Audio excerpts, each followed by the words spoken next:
Donald Trump a annoncé vendredi avoir promulgué une loi renouvelant le programme de surveillance d'Internet par la NSA, l'Agence de sécurité nationale, pour une durée de 6 ans. Je viens de signer la loi 702, afin d'autoriser à nouveau la collecte de renseignements à l'étranger, a tweeté le président américain.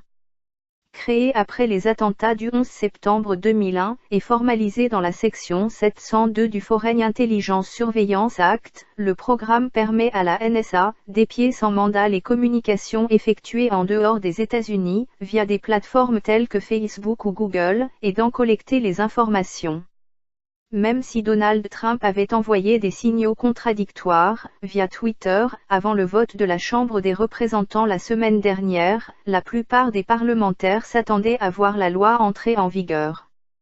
La Chambre des représentants puis le Sénat ont voté en faveur de l'adoption du projet de loi, en dehors des lignes partisanes, après plusieurs années de débats sur l'encadrement de la collecte des données par les services de renseignement, un débat ouvert par les révélations d'Edward Snowden en 2013.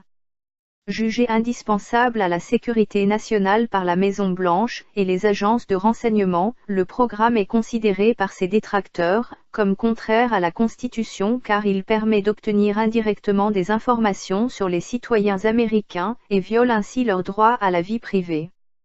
Certains détracteurs souhaitaient une révision du programme, en instaurant par exemple la nécessité d'obtenir un mandat pour accéder à des messages électroniques appartenant à des Américains. Le texte ne comporte au final que des retouches. En 2013, Edward Snowden, alors employé de la NSA, avait dérobé des informations classées secrètes sur les programmes de surveillance de l'agence et les avait partagées avec plusieurs journalistes. Poursuivi par la justice américaine, il vit désormais à Moscou.